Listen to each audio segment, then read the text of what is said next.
First, I'd like to ask you a few questions. That's very important. But you must cooperate. Bienvenue sur ce nouvel épisode du podcast Exquise Esquisse qui vous fait découvrir et comprendre les coulisses des métiers de la création au travers d'entretiens d'artistes passionnés. Si vous avez des retours, n'oubliez pas de me les partager sur alex@moonpalace.fr ou sur iTunes et de suivre nos échanges en regardant les notes de l'épisode.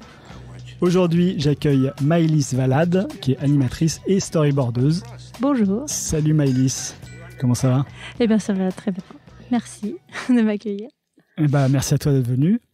J'aimerais bien savoir comment tu t'es dit que tu allais faire de ton métier un métier plutôt artistique, à base de dessin comme le storyboard et l'animation. C'est venu assez vite en fait. Je vais dire comme la majorité des gens qui font du dessin, j'ai commencé quand j'étais petite.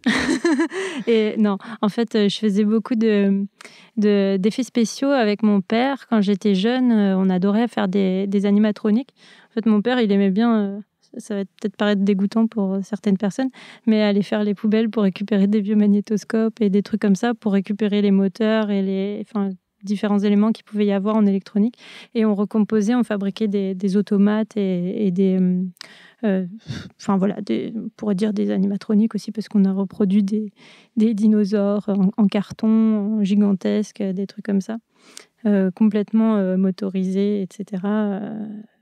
Tout était fait... nous-mêmes, surtout lui-même quand j'étais petite, et je l'assistais dans pas mal de choses. Et du coup, c'était un premier pas pour moi de l'animation, même si quand j'étais petite, je n'avais aucune idée de ce que c'était, même si je regardais des dessins animés comme tout le monde, le Club Dorothée, tous les films Disney, j'en passe, bref, tous les trucs qu'on pouvait voir. C'est pas forcément ça qui t'a donné envie de faire de l'animation. Non, à l'époque, pas particulièrement. Par contre, quand j'étais plus jeune, c'est ce qui m'a vraiment heurté, bousculé et donné envie de faire des choses. C'est quand j'ai vu des films comme Jurassic Park, quand je voyais les dinosaures.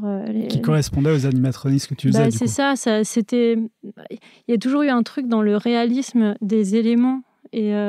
partir de rien et arriver à donner vie à quelque chose. J'arrivais pas encore à me le formuler comme ça, mais c'était juste tellement sidérant. Je me disais, mais j'aimerais arriver à faire ça. C'est fou. Comment ils font ? Comment c'est possible ? Ça n'existe pas et là, ça existe. Et bref, ça a commencé comme ça. Et puis la BD, tout ça, c'est des trucs qui me parlaient plus à l'époque, la science-fiction, sous toutes ses formes. BD ou autre, mais beaucoup BD aussi. Et j'avais fait un petit concours d'Angoulême à l'époque aussi, où j'avais eu un écurie d'or régional, des machins comme ça. Mais j'étais pas non plus hyper forte à l'époque encore. Et du coup, de fil en aiguille, ça s'est peaufiné, ça s'est dessiné. Je suis allée en école d'art et puis j'ai découvert l'animation, vraiment le milieu de l'animation et tout ce qui allait avec. Et en fait, j'avais fait une école d'art graphique, de pub, après le lycée qui était déjà un lycée d'art appliqué, où j'arrivais pas à me décider sur ce que je voulais faire en art appliqué, parce que j'avais tenté des écoles comme Olivier de Serres en matériaux de synthèse, des trucs de design automobile, ça me passionnait. Je voulais vraiment faire cette section. Et puis... Suite à ce que tu faisais en animatronics, du coup. C'est ça. Parce qu'en fait, le prototypage, les choses comme ça, c'est ça qui t'intéressait le plus, j'imagine. Exactement. J'avais envie d'arriver à le faire. Encore une fois, c'était un truc un peu titanesque. Et puis, des fois, c'est aussi le fait de se dire, putain, je suis une fille. Et c'est des milieux où il n'y a pas beaucoup de filles. On se dit, ça, c'est un défi. J'aimerais bien y arriver. C'est pas normal. Pourquoi il n'y a pas de nana en plus ? Et donc, tu as cherché une école qui faisait des animatronics ? Je ne sais pas si ça existe en France. Ça n'existe pas beaucoup. Je sais que j'avais regardé sur le truc de Stan Winston Studio et à ILM. Qui est un studio qui est très connu là-dedans. Et qui fabriquait des marionnettes très connues de Jurassic Park ou d'autres films. Il y a d'autres studios comme Phil Tippett compagnie ou je sais plus quoi. Je sais plus comment ça s'appelait, mais en gros, j'avais, en majorité pour postuler là-bas, en tout cas, il fallait être ingénieur forain, des trucs comme ça, des trucs assez pointus. Ça m'a très vite découragée et j'ai fait En fait, je n'étais pas une très grande matheuse, même plutôt une cancre à l'école. J'avais envie de beaucoup de dessiner et de m'acharner à travailler de mes mains. Et du coup, je ne me voyais pas non plus être plongée dans un univers. Il fallait que je puisse arriver à faire les choses à mon niveau. Je sais pas, voilà. Et pas forcément par équipe, tu voulais dire, avec des grosses équipes qui réfléchissent ensemble à... Ça peut être vachement intéressant. Ça, c'est ce que j'ai découvert après, en animation. J'ai eu toute une phase dans mes études d'art et juste après, où j'ai peut-être une petite phase égocentrique ou je sais pas quoi, mais où tu as très envie d'arriver à faire les choses par toi-même. Du coup, tu te dis, je suis juste fait pour faire un film toute seule, avoir machin, faire mes trucs, et puis voilà. Et en fait, non, j'ai beaucoup appris à travailler en équipe, notamment grâce à l'animation. Et en fait, je me suis rendu compte que c'était l'inverse, c'est qu'on s'apportait tous énormément de choses. Et que cette émulation et ce partage et cette valeur ajoutée que chacun s'apporte, justement, ça augmente en fait les chances de comment dire, de propulsion, enfin tu vois, d'un film ou d'un... Le fameux tout seul on va plus vite, ensemble on va plus loin. Ah bah c'est exactement ça. Ouais. Non mais c'est ça. Et donc ça, quand tu dis que tu as fait une école d'animation, c'était les Gobelins, c'est ça, après ton école de pub ou Oui, c'est ça. Du coup, c'est théâtre graphique, du coup on a fait de la pub, plein de trucs. Mais ouais, principalement de la pub. D'ailleurs, à un moment donné, on nous a dit... on avait des heures d'illustration et de dessin nu ou des trucs comme ça. Mais très vite, ils ont vu qu'on était une classe, en plus à l'époque, qui tendait vers le dessin et avait très envie de bosser dans l'anime ou ces choses-là. Pourquoi c'était la classe qui voulait ça? C'était l'émulation des gens qui étaient dans cette classe? Ouais, il y avait une émulation artistique et je pense que, tristement, mais dans beaucoup de... Enfin, en tout cas, c'est ce que j'ai vu, moi, à mon époque. Beaucoup de gens qui rentraient dans des écoles comme Penningen, l'EPSA, c'était une école d'art graphique publique, en plus, non payante. Enfin, avec des concours de dessin d'entrée. C'est que des gens qui dessinaient, qui aimaient dessiner, qui avaient un truc avec le dessin, en tout cas. Et du coup, s'ils pouvaient tendre vers une carrière dans ce genre-là, ou justement de motion graphisme ou de je sais pas qu'est-ce qu'on pourrait mais en tout cas un truc avec l'animation, l'image, quelque chose de créatif. Et en fait, quand tu te retrouves à essayer de faire des logos et tout, c'est pas forcément le truc qu'on attend. Un peu déçu et frustré, quoi. Ouais. Enfin, moi personnellement, en tout cas, ça m'a fait un état de choc à ce moment-là, surtout quand on nous a dit. Comme la classe était assez créative à ce moment-là, on nous a dit non, là c'est fini, on va arrêter le dessin, l'illustration et tout, parce que vous focalisez pas assez sur le concept, sur le machin. Il va falloir, faire abstraction de tous ces trucs-là pour vous concentrer sur des messages importants, impactants pour la publicité, tout ça. Donc, ah oui, pour de la communication pure et pas forcément voilà, du concept pour des courts-métrages. Machin, penser tout un... Moi, ça m'a fait choc. J'ai fait, non, je veux pas. Et alors, qu'est-ce que tu as fait après? Et en fait, moi, juste avant, j'avais fait un BTR appliqué. Donc, j'avais pas eu le droit au lycée. C'est un brevet de technicien appliqué. Oui. D'accord. Et j'avais beaucoup de matières artistiques. C'est des meilleures années de ma vie, quoi.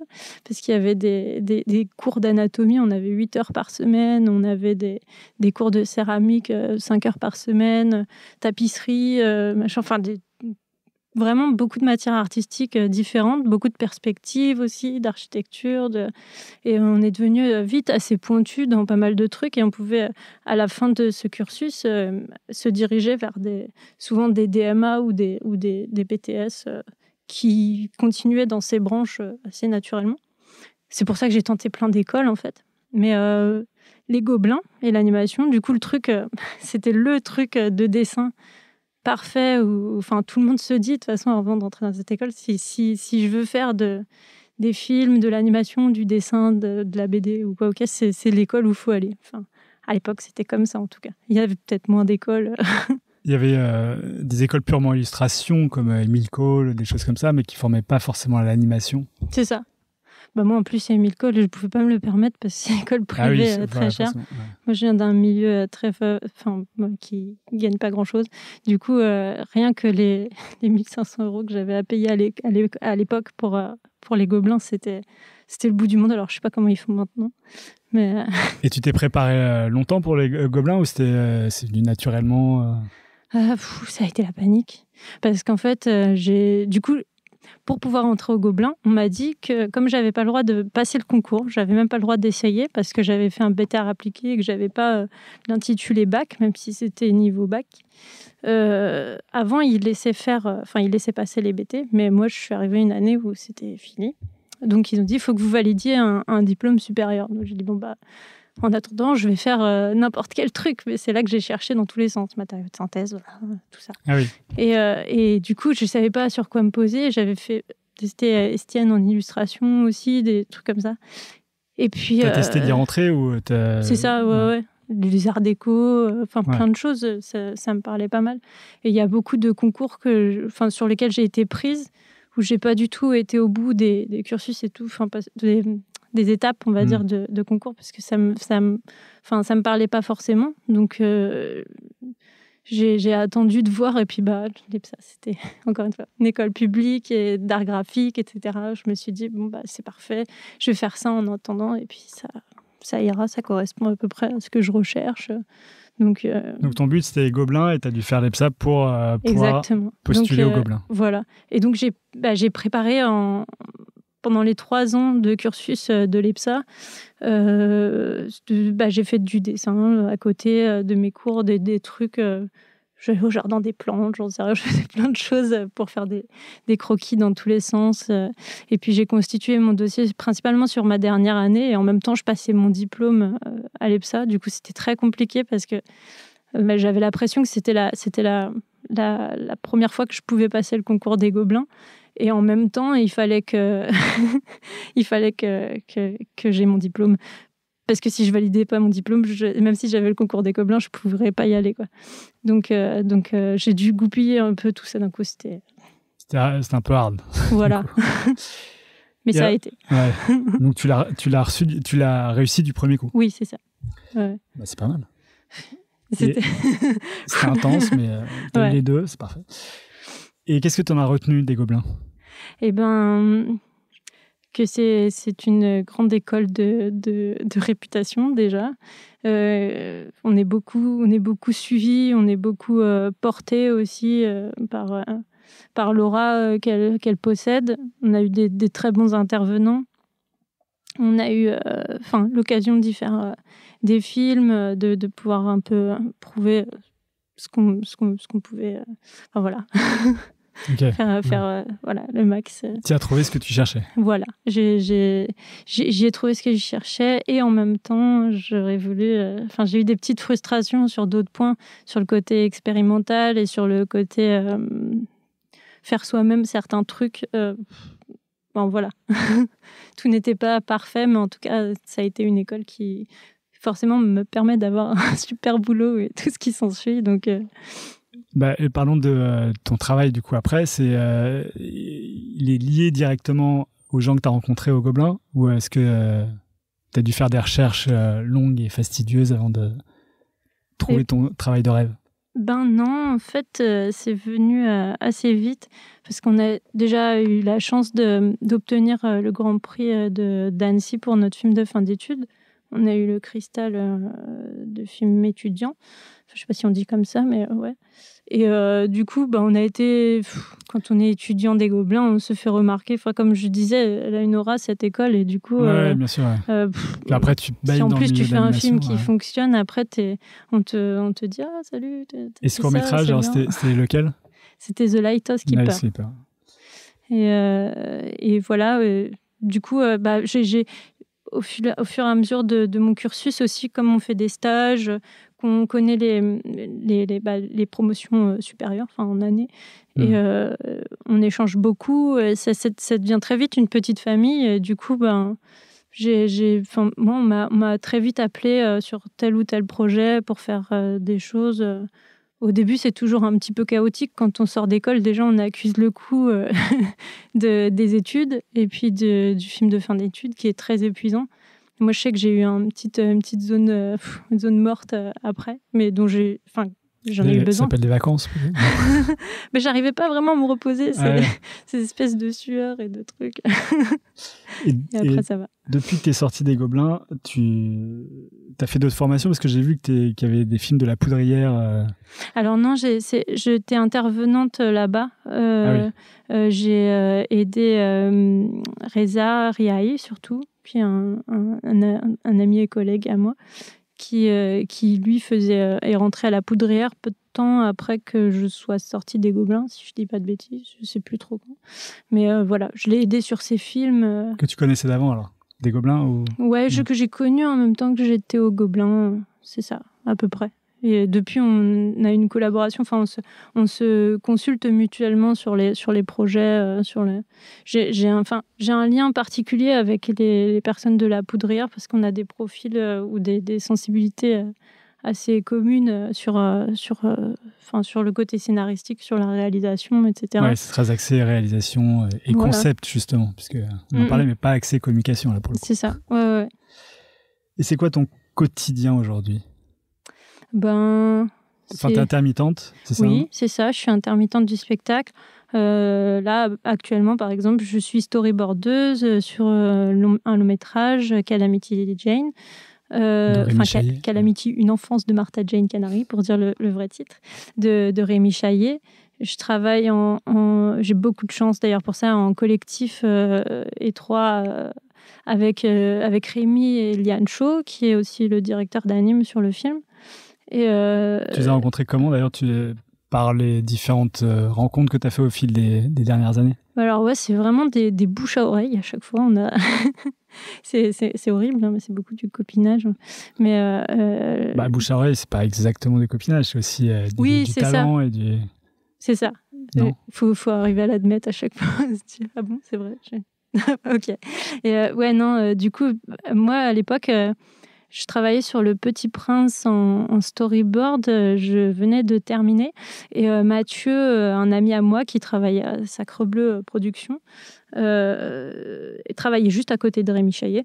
Et Rémi Chaillet lui disait qu'il était en panique parce qu'il cherchait un bon border, pour son film. Parce que là, ça faisait 2 ans ou 1 an, je sais plus, mais qu'il travaillait sur son board tout seul et que ça ne marchait pas. Il fallait refaire le truc. Et du coup, c'était un travail un peu titanesque, un gros chantier. Donc, il demandait à Mathieu s'il connaissait des gens. Il avait un petit peu proposé à Mathieu, mais Mathieu n'en avait jamais fait à l'époque, donc il ne sentait pas trop. Et il m'a dit, je sais, et tout, machin, il y a Maëlys, il faut que tu la rencontres, et tout ça. Et en fait, ça a commencé comme ça. Et puis après, j'ai parlé de Liane Shaw à Rémi, et de fil en aiguille, voilà, tous les copains sont venus s'ajouter à la liste. Et non, c'est super, parce que du coup, comme ça, Rémi... a trouvé son directeur d'anime idéal. Et puis après, il y a eu Benjamin Massoubre, le monteur aussi, Patricio, dont j'ai parlé à Rémi aussi, qui est un décorateur hors pair, un coloriste. C'est un peintre plein air, en fait, à la base, si on devait vraiment le décrire. Et il a trouvé des méthodes hallucinantes pour faire les décors de nos films. Du coup, ça reste un noyau dur de travail, avec une émulation et une écoute mutuelle permanente, et avec des forces de proposition de tout le monde, des trucs... je ne sais pas si j'aime bien ce terme, force de proposition. Mais en tout cas, chacun apporte vraiment sa pierre à l'édifice, et il y a un vrai travail d'équipe, un beau travail d'équipe. Super.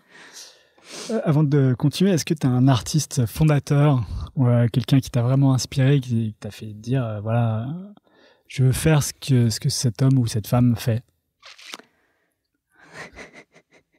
Ça, c'est hyper compliqué.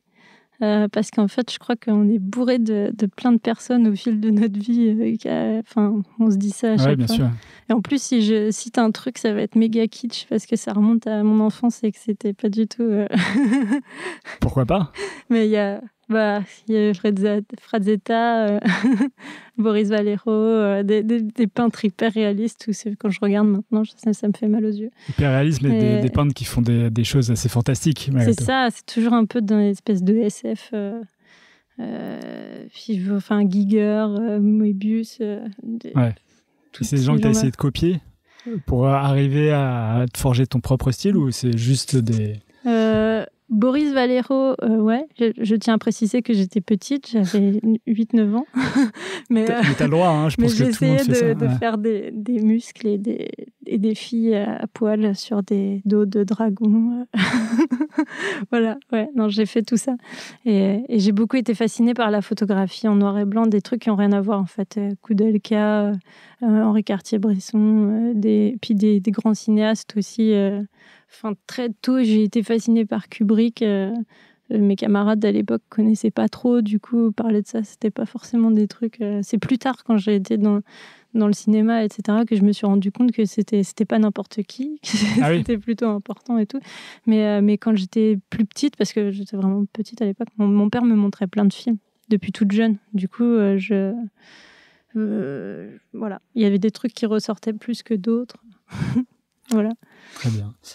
Parlons de ton film de fin d'études, du coup, The Lighthouse Keeper.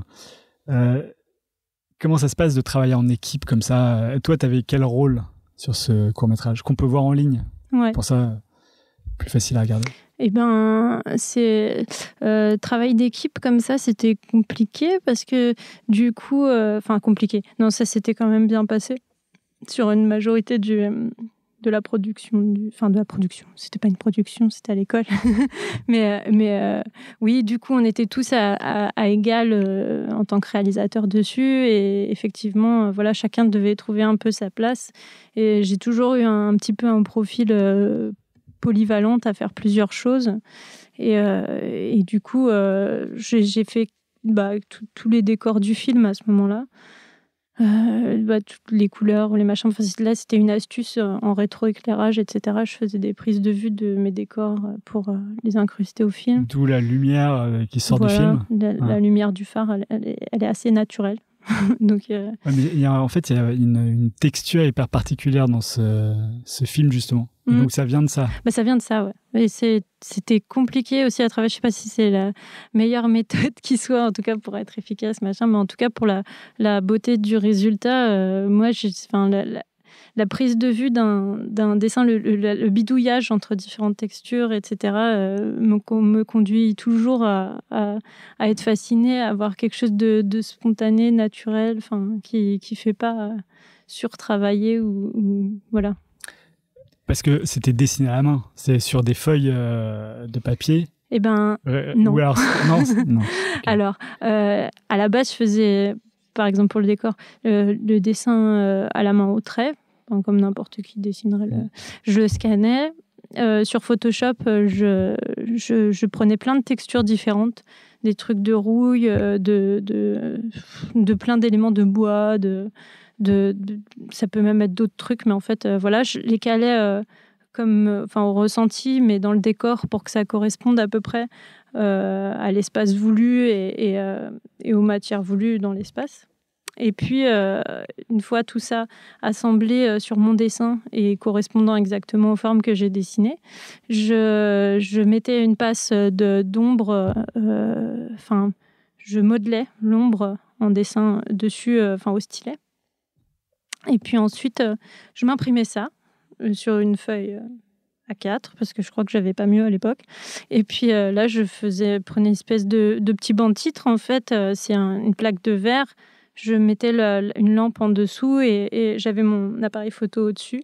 Et puis je shootais le truc pour que ça... C'est dû prendre pas mal de temps. Ouais, parce que surtout après, c'est des choses auxquelles on pense pas tout de suite quand on est étudiant, quand on fait ce genre de trucs et qu'on bidule, parce que là, c'est en image fixe. Mais après, quand on anime, qu'on a les différentes couches, personnages, etc., s'il y a des premiers plans ou machin, il faut les détacher. Donc, faut tout penser pour que ce qu'on shoot là, justement, avec la lumière, etc., s'il y a un élément dessus, il faut pas que ça fasse... il faut pas que ce soit par accord, quoi, en gros, les deux... Donc, voilà. Et alors, d'où vient le caractère assez particulier du personnage principal, avec des grands yeux, un long nez? Eh ben... Est-ce qu'il y a une inspiration? Parce que moi, j'ai ma petite idée sur la question, mais je n'ose pas trop le dire. Connaissant notre équipe, je sais plus comment on a décidé ça. Moi, j'ai toujours aimé les grands nez. Donc déjà, je voulais même faire une BD sur un nez. depuis longtemps. Mais il y a Blin qui fait pas mal de. Mais ouais, mais c'est nez, passionnant. Enfin, c'est beaucoup de caractère. C'est très français de faire des gros nez en plus. Mais, des grands nez ou des gros nez? Parce que des grands et des gros nez. Ah, des grands. De toutes sortes de nez. En tout cas, il y a un truc avec le nez. Mais ouais, non, il y a évidemment, je pense que c'est ça que tu as pensé, mais des films de Miyazaki. Non, c'est pas ça que j'ai pensé. Là, en l'occurrence, je sais que ce soit Jérémy qui travaillait avec moi dessus ou Ronnie ou David, enfin tous, ils étaient passionnés des films de Ghibli. Et il y a plusieurs héros comme ça. Mais c'est vrai que maintenant que tu le dis, j'aurais pu penser à ça, mais j'ai surtout pensé à Tommy Ungerer en fait. Ah bah ça fait partie de moi de mes références. J'adore Tommy Ungerer. Et c'est vrai que c'est bien vu, parce que personne n'y a pensé avant, nous l'a dit en tout cas. Mais en tout cas, ouais, je pense que c'est complètement inconscient, mais que j'ai dû peut-être militer pour ça à un moment donné, parce que ça m'y faisait peut-être penser. C'est pas faux.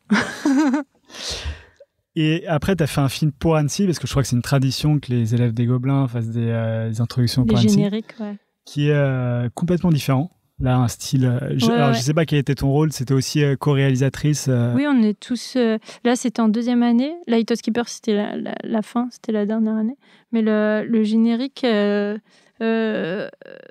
bah, c'est pareil. Enfin, là, comme on a des équipes complètement différentes, souvent. Enfin, des fois, c'est la même, mais c'est rare. En 2e année et en 3e année. Du coup, artistiquement, ça peut complètement être modifié, à moins que quelqu'un impose très fortement sa bibliographie et son style. Mais c'est pas forcément facile et c'est pas forcément ce qu'il y a de plus judicieux pour ces autres choréales, parce que chacun peut vouloir apporter son truc. Et donc, comment ça s'est passé Du coup, là, j'avais une affinité particulière avec d'autres personnes de l'équipe sur des images de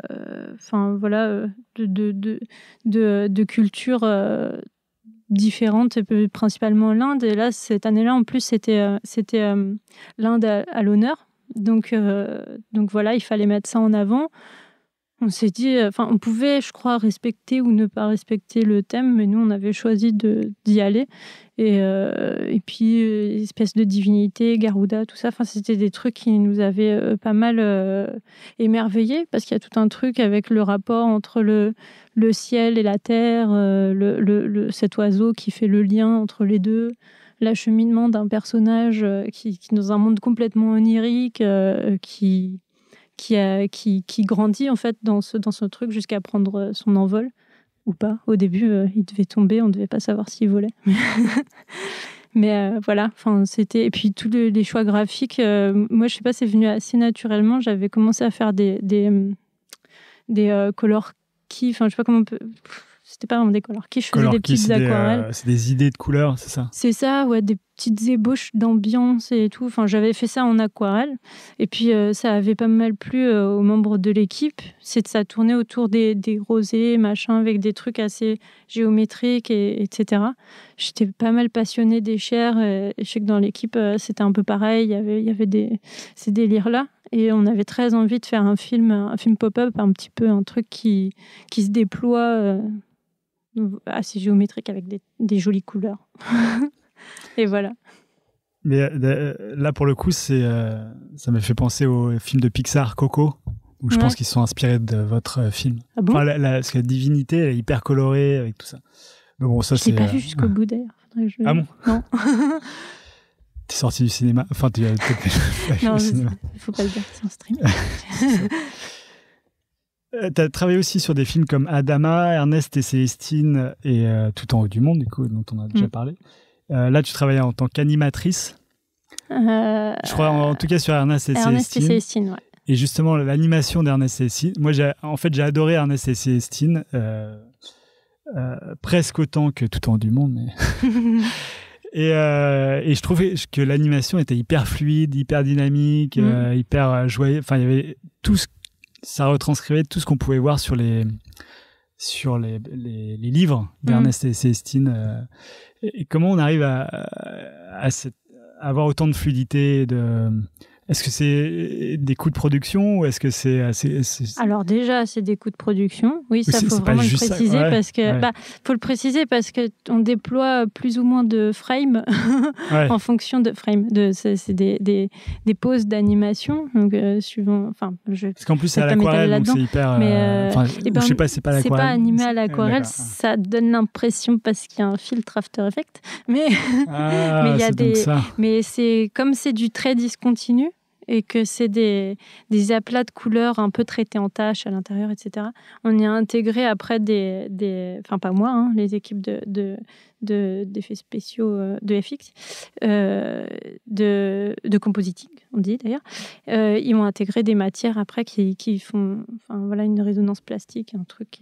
Ça met pas mal de temps il y a un vrai travail d'adaptation entre le livre et le résultat final d'un film d'anime parce qu'il faut arriver à simplifier un maximum le graphisme pour qu'il soit que chaque animateur puisse se l'approprier de manière cohérente et respectueuse du modèle.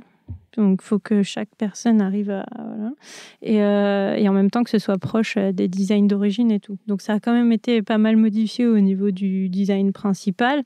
Mais on essaye toujours sur des travaux d'adaptation quand même de ce que ça ressemble le plus possible au film. Donc, c'est faire un maximum de simplifier au maximum la chose, mais en restant... On resserre à chaque fois. Et le point fort qui m'a vraiment époustouflée quand je suis arrivée sur ce film-là, c'était le storyboard de Benjamin Renner. Enfin, c'était notre outil de travail principal, nous, en tant qu'animateurs sur le film. Et pour moi, il y avait déjà tellement tout, en fait, dans son storyboard. Évidemment, on a apporté beaucoup en termes... c'est un jeu d'acteur quand on fait de l'animation, etc. Donc, on déploie le truc, on le développe pour lui donner vie complètement. Mais toutes les indications étaient déjà... précise, rythmée, pimpante, avec tout ce qu'il fallait. Enfin, il avait vraiment un talent super pour ça. C'est un storyboard déjà très abouti au niveau de l'animation, c'est ça parce que... Il y avait pas mal de cases décomposées, enfin, c'est comme ça qu'on dit, mais des personnages décomposés dans les plans. Et peut-être pas toujours, des fois il y avait juste des petites translations avec le personnage qui bouge en fixe comme ça, et qu'après nous on doit... Mais ça suffit comme indication pour qu'on comprenne et puis qu'on dise le personnage va d'un point A à un point B et puis on fait comme ça avec telle intention. Puis il y avait le super... c'est les équipes, à chaque fois qu'ils font qu'un film est super, et là en l'occurrence c'est des fortiches, Patrick Imbert, chef anime aussi sur ce film, pouvait être assez sévère aussi et puis recadré et tout, mais il tient le truc d'une manière, il a réussi à faire en sorte qu'on garde tous la cohérence avec tous les talents qui étaient là, parce qu'il y avait vraiment des personnes très douées autour de moi, qui qui ont fait un travail juste magnifique, et lui il harmonisait le tout. Derrière, il refaisait quelques petites phases par-ci par-là pour que le tout soit complètement fluide, et son travail à lui forcément était aussi c'est vraiment un travail d'équipe, quoi. Tout le monde on imagine que ça doit être assez compliqué d'harmoniser le tout, quoi. Ouais, c'est pas simple. Et vous délocalisez pas dans dans les pays... Sur Ernest et Célestine, en tout cas, je crois pas que ça a été le cas. Sur des films comme Adama, là, je vais dire de ce que je sais, mais je sais que c'était des coproductions avec Pipangai à La Réunion ou au Luxembourg, ou je sais pas. C'est souvent des coproductions qu'on a, nous, par exemple, aussi sur Tout en haut du monde ou Calamity, avec le Danemark, en France, avec Angoulême, 2 minutes Angoulême. Peut-être Pipangai, il y a le Luxembourg, je pense pas. Parce que je sais que Rémi, lui, il tient à ce que garder une main sur... il ne veut pas en tout cas que ça sorte de l'Europe. Après, c'est trop disloqué, trop peu de chances d'avoir un film justement bien cohérent et avec une qualité d'image. C'est très dur de tenir une qualité d'image quand on est obligé de se disperser dans tous les sens. C'est normal, c'est forcément moins cohérent. Alors, je sais que tu fais que tu essaies de faire des courts-métrages. Comment on monte un court-métrage et comment on arrive jusqu'au bout? Parce que je crois que le dernier que tu as essayé de faire T'es compliqué. Oui, bah, ça arrive. C'est pas simple, surtout quand on travaille à temps plein, souvent sur des choses à côté, enfin des longs métrages, comme c'est mon cas. Mais dès qu'on a un petit peu de temps libre, voilà, on essaye de développer d'autres projets. Enfin, que ce soit court-métrage, long-métrage, ça peut être toutes sortes de choses. Et oui, effectivement, du coup, j'avais un court-métrage en particulier, parce qu'il y a d'autres choses que je fais à côté pour moi. Parce que j'ai vu plusieurs courts-métrages sur ton site qui ne sont pas visibles. On ne peut pas les lire. C'est ça, ils sont toujours en cours. Ah oui. Ça continue ou genre des fois, je laisse un petit peu de côté. Euthanasie, Cache-Cache, tout ça, ils sont en cours. Ouais. C'est des trucs... L'île Prune et Cache-Cache, c'est des trucs qui me tiennent à cœur, mais que je prends mon temps à faire de mon côté. Enfin, je vais pas spécialement demander de... Voilà. Ouais. Que j'ai pas demandé de subvention pour ça. J'ai pas... l'île Prune, à la base, faisait partie d'un collectif qui s'appelait les Sexpériences, qui devait... ça devait être plusieurs courts-métrages qui devaient sortir au cinéma, etc. Collectif de femmes qui faisaient des projets de films sur la sexualité, etc. Et puis qui, en fait, s'est un peu cassé la figure. Mais ça, c'était sous sa forme long-métrage, en fait. Du coup, moi, je trouvais ça très dommage. Et j'ai toujours en tête là, de l'avancer, de le terminer. En tout cas, pour moi, parce que ça m'a beaucoup parlé. Mais ça urge pas, je sais pas.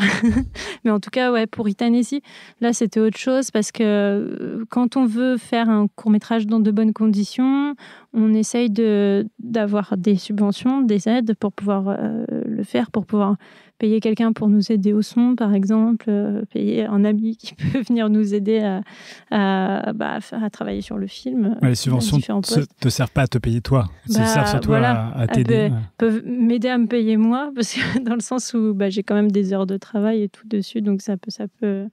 Enfin, normalement, pour être réglo, il faudrait que ça fonctionne comme ça, mais bon, c'est que ça ne fonctionne pas toujours comme ça. Mais en tout cas, voilà, on a fait le chemin, on va dire, dit classique, où on a déposé, alors que c'était un projet très atypique et périlleux et assez ambitieux, parce que c'était de la stop motion et que c'était environ 20 minutes à la base. Et du coup, on a eu les 2 premières aides du CNC, et puis à la 3e, il y a eu un couac parce que au scénario, ça n'allait pas bien, qu'il y avait des choses à retravailler pour raccourcir le film, puis bon, il faut être d'accord avec le CNC des fois. Mais bon, on avait eu des retours d'arguments qui correspondaient pas tout à fait à notre désir sur le film, de ce qu'on voulait en faire. Et du coup, là, on s'est dit, mince, là, ça va coincer parce que c'est pas du tout ce vers quoi on voulait tendre et on n'avait pas envie de transformer le film pour que ça devienne quelque chose de... Donc voilà, ça aurait dû continuer. Il y a eu un gros stand-by dessus et puis d'autres soucis personnels. Mais... Et voilà. Alors, il y a un autre court-métrage que tu as commencé en première année des Gobelins. Ouais. Je sais, L'Ermite. Oui. Voilà. Ouais. Qui est un film que j'ai vu récemment et que j'ai trouvé hyper fort, en fait, en l'état. Et tu dis que tu veux continuer ce film. Est-ce que c'est un de tes projets pour le futur ? En fait... c'était un hommage à mon père, parce que c'était cette année-là, j'avais perdu mon papa. Et en fait, il y a beaucoup à dire en fait, de la vie de mon père et de tout ce... Enfin, je vous ai parlé un peu de mon passif animatronique, chercher dans les poubelles, tout ça. Mais mon père était un espèce de savant fou, mais un peu... comment dire... il était aussi... déclaré handicapé social à 90% même. Et il était agoraphobe, paranoïaque. Enfin, il y avait plein de trucs un peu qui faisaient quand je le voyais, on était enfermé chez lui, etc.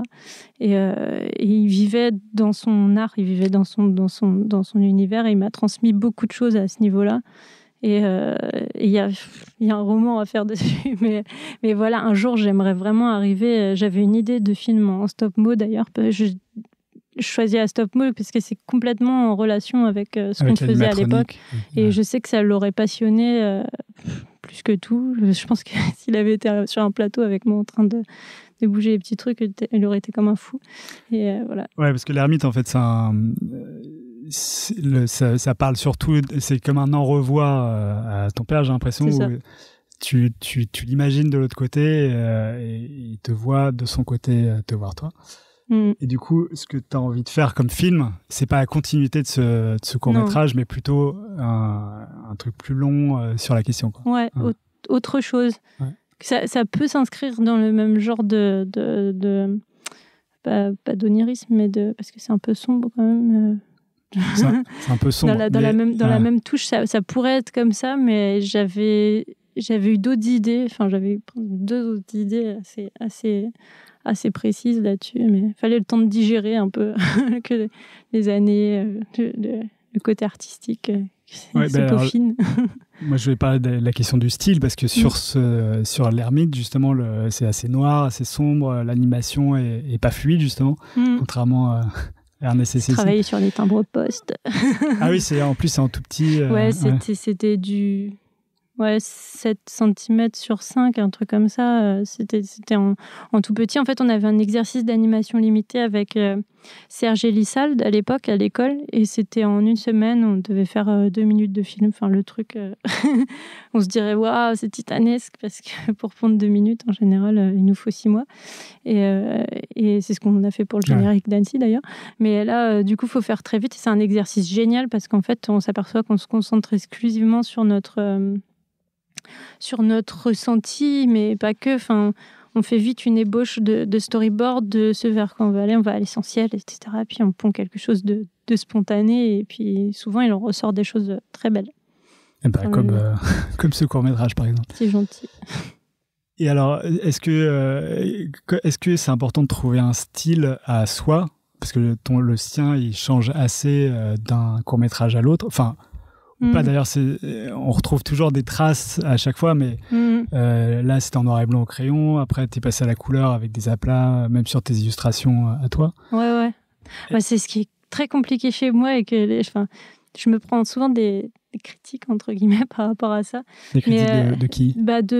Ça peut être de diverses personnes. Des gens avec qui tu travailles, ou plutôt des gens extérieurs? Que ce soit dans le milieu de la peinture ou dans le milieu de... Comme je fréquente plusieurs milieux très différents, souvent on se demande, mais qu'est-ce que tu fais? Enfin, c'est quoi ton truc principal?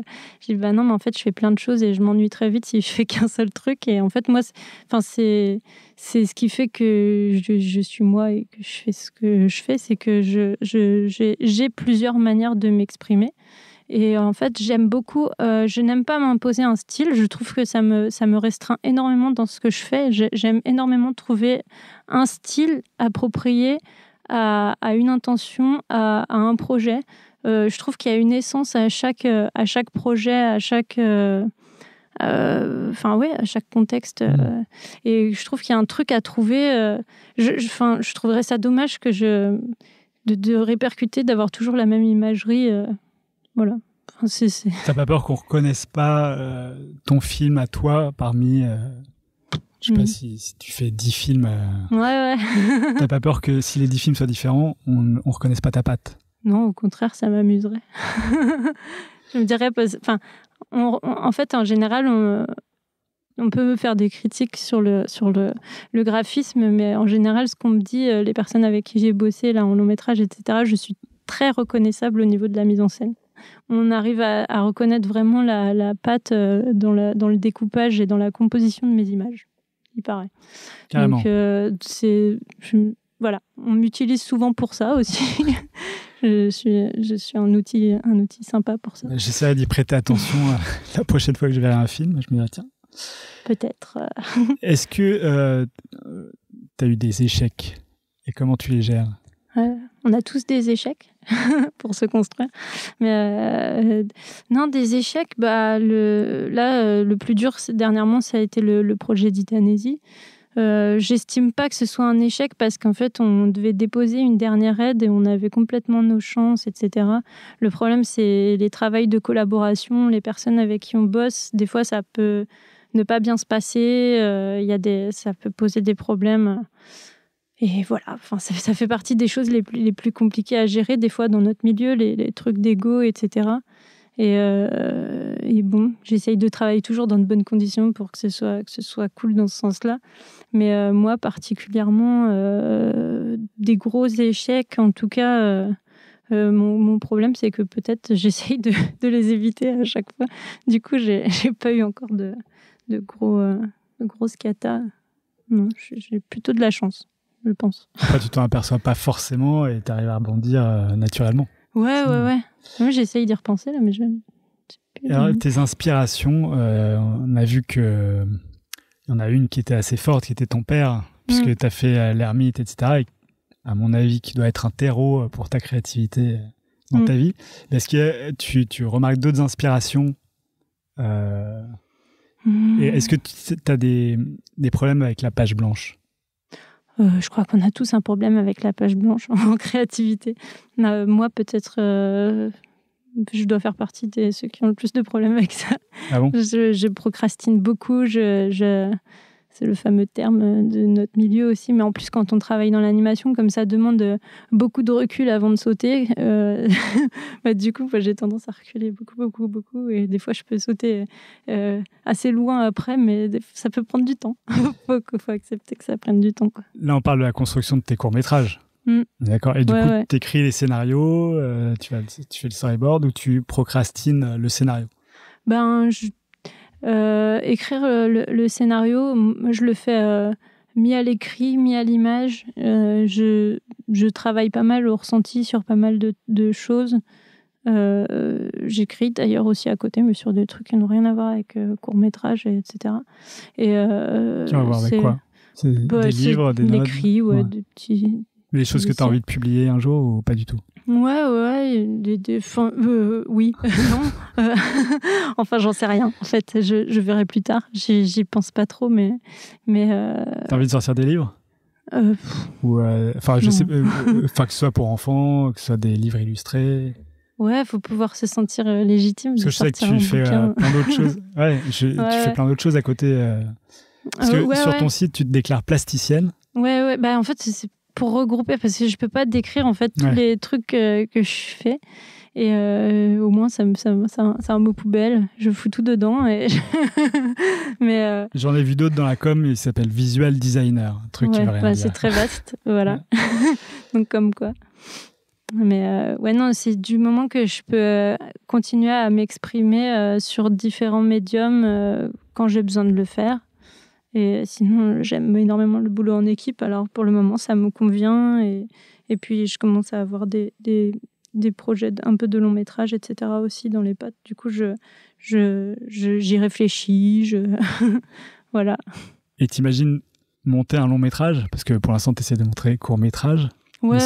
Mais j'essaye pas particulièrement court-métrage, en fait. Je sais que j'ai eu des petites aventures par rapport à ça, mais je sais pas si c'est ce qui me correspond le mieux. Je m'exprime beaucoup en long-métrage, parce que c'est ce sur quoi j'ai bossé depuis le début. Et plus ça va, et plus j'ai mes aises avec ça, en fait. Ça me fait plus peur, en fait. À l'époque, quand j'ai commencé, ça me paraissait être un travail monstrueux, titanesque, de tenir tout ça d'un bout à l'autre. Et en fait, je vois comment ça se passe, que tant au niveau de la production, des financements, je sais que c'est fastidieux, je sais que c'est un travail long, etc.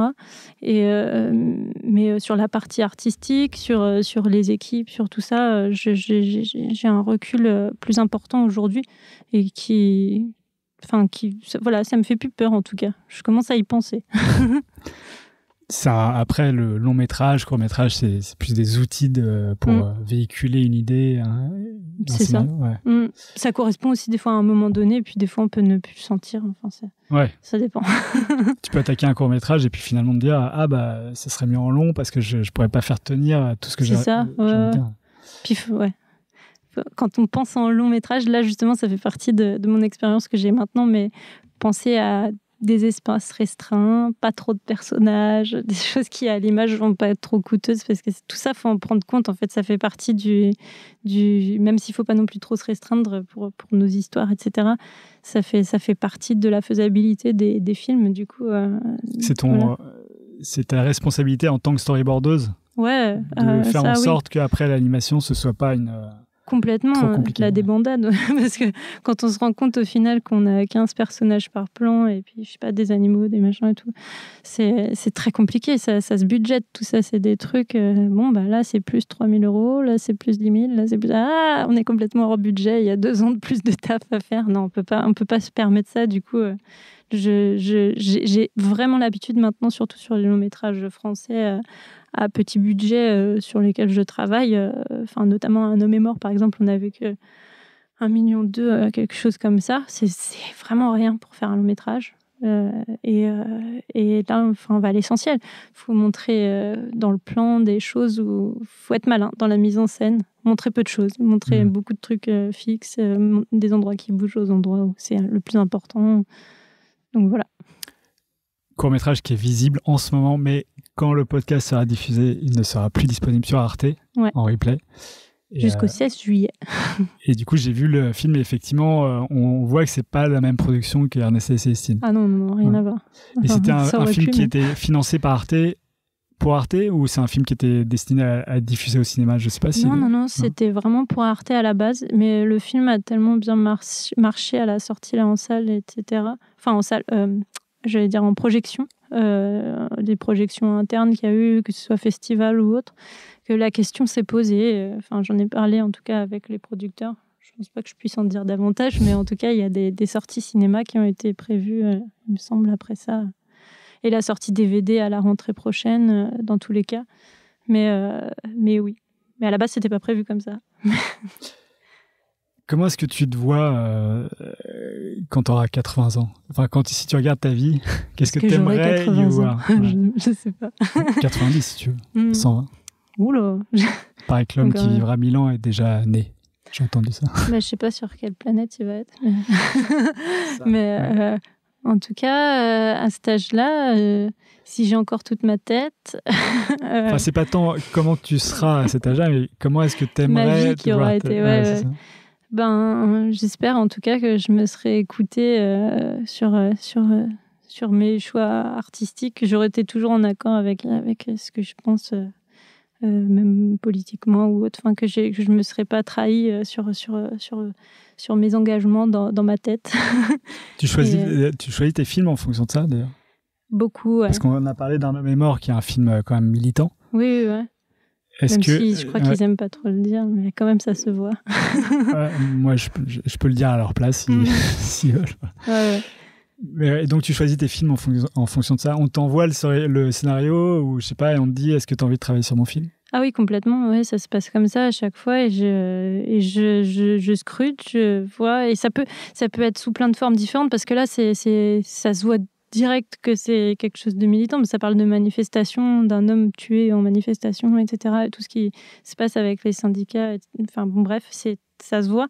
Mais il y a d'autres films où ça se voit pas forcément.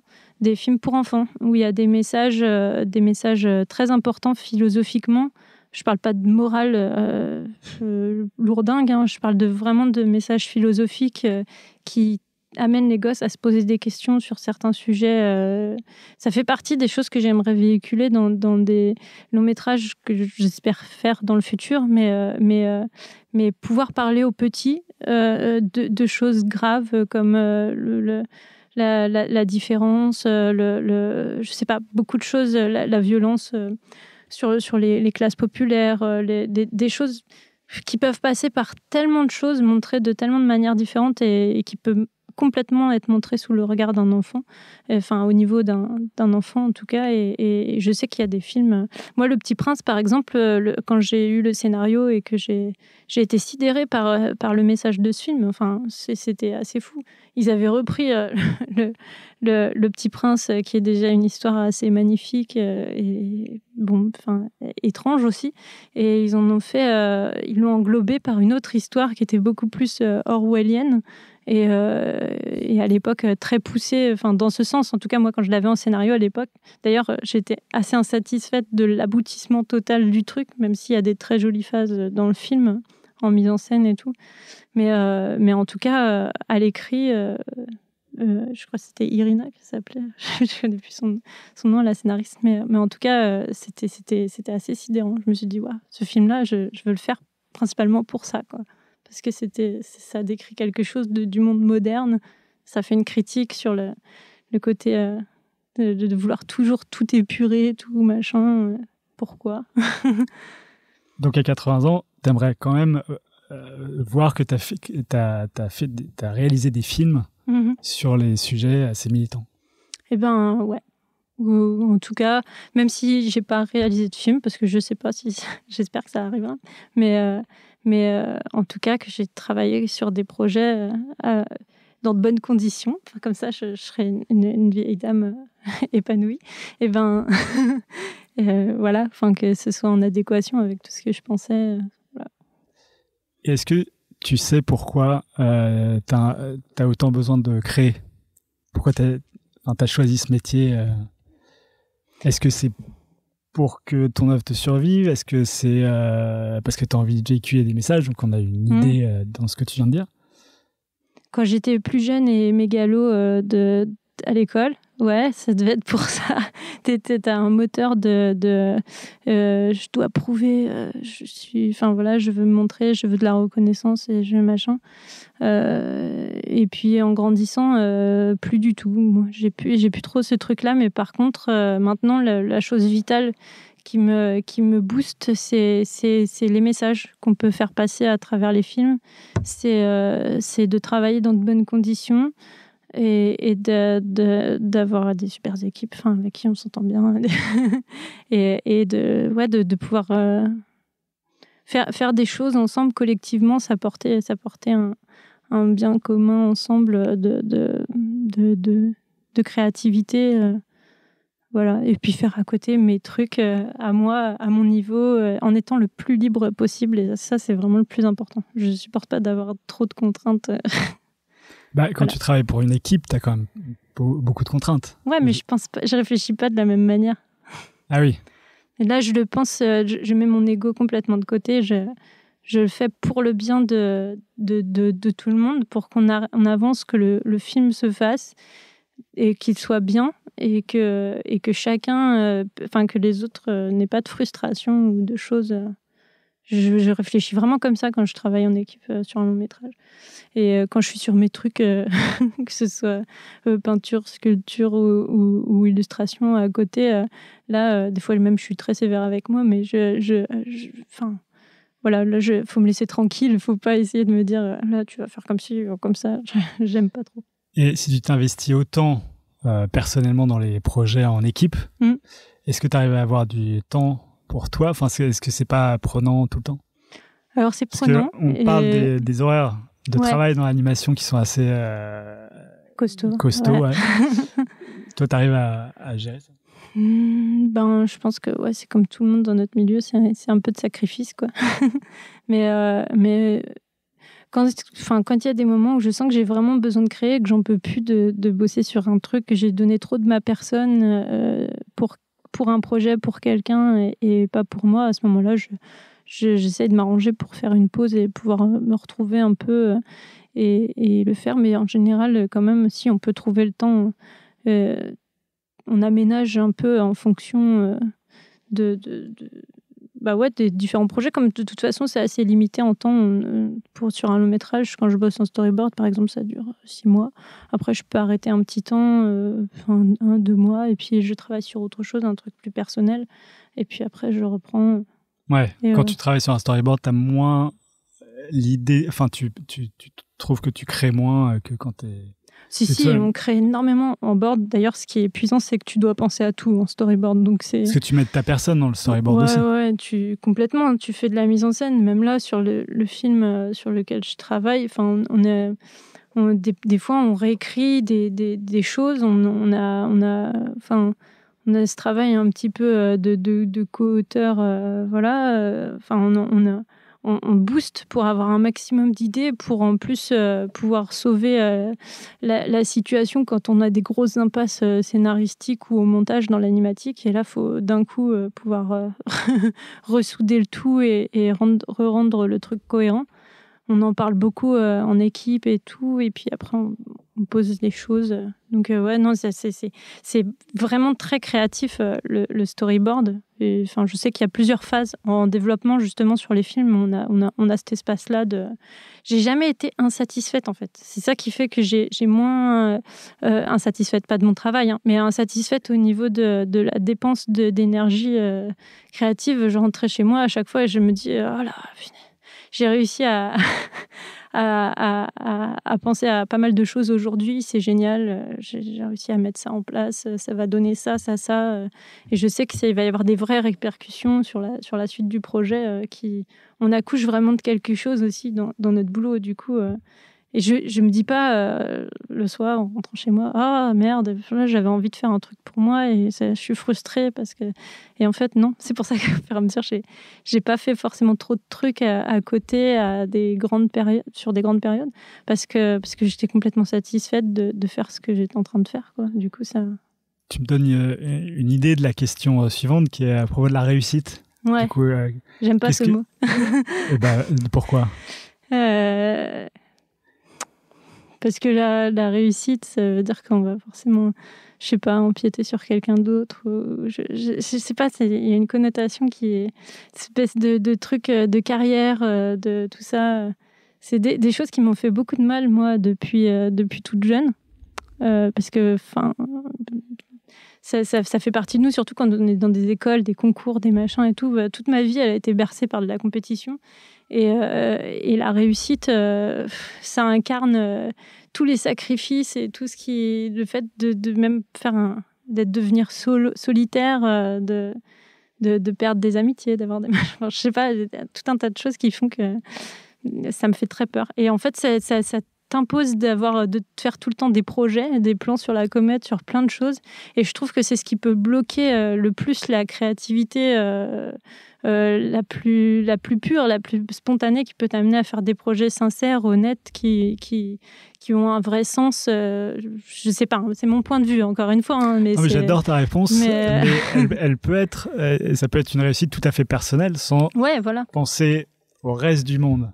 Ouais, en soi, je peux me dire, là, ce que je fais, c'est une réussite. Déjà d'arriver à... Je sais qu'il y a plein de gens qui aimeraient arriver à faire ce que je fais, par exemple du storyboard sur de longs métrages.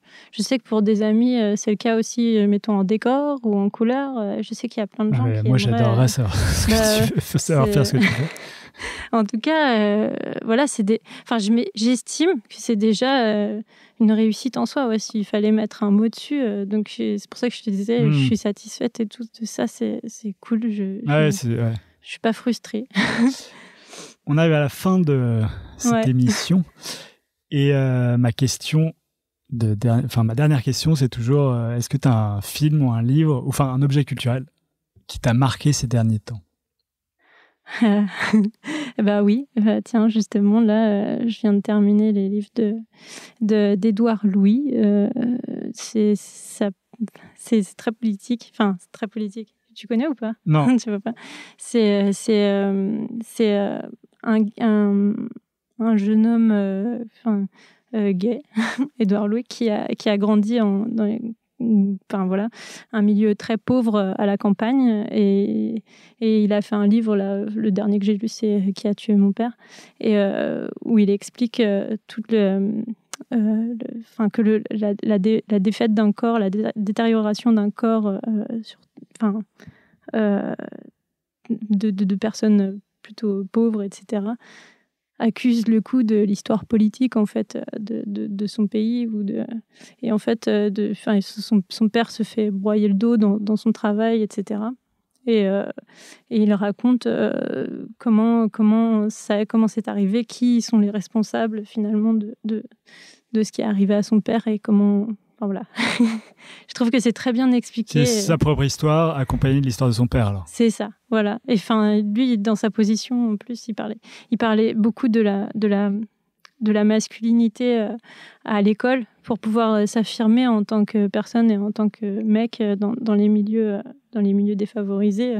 Il faut en imposer, il faut montrer de la force, il faut surtout pas montrer que t'es faible, il faut surtout pas être faillot à l'école, il faut surtout pas être machin. Et en fait, il explique tout ça dans son bouquin, et c'est des choses... j'ai vécu aussi depuis petite pas mal de choses comme ça et ça m'a vraiment parlé. Ça m'a beaucoup bousculé. Là, c'est les ça derniers rejoint trucs. ce que tu disais à propos de la réussite. Ouais. À l'instant, ouais. Ah ouais, L'idée de compétition, tout ça, ouais. C'est problématique. Puis, quand on parle des assistés, des fédérants, des machins et tout, alors que c'est des personnes qui ont dans leurs déterminants sociaux, pas pu avoir accès à telle ou telle étude parce que voilà, ils viennent de milieux défavorisés et que forcément, on y a très difficilement accès. Et moi, je sais que c'est pareil, je viens d'un milieu assez similaire et le fait de faire du dessin, moi, ça m'a extirpé de tout ça. Ça m'a sauvée. Ça me fait toujours un peu trembler la voix, mais c'est vrai, ça sauve. C'est pas tout le monde qui a cette chance-là. Ouais. Bah écoute, merci beaucoup pour cette fin qui est très touchante. Et je te souhaite plein de chance et de courage pour tes prochains courts-métrages. Merci beaucoup. J'espère aussi. que j'aurai l'occasion de les regarder bientôt. J'espère aussi. Merci à toi. Merci.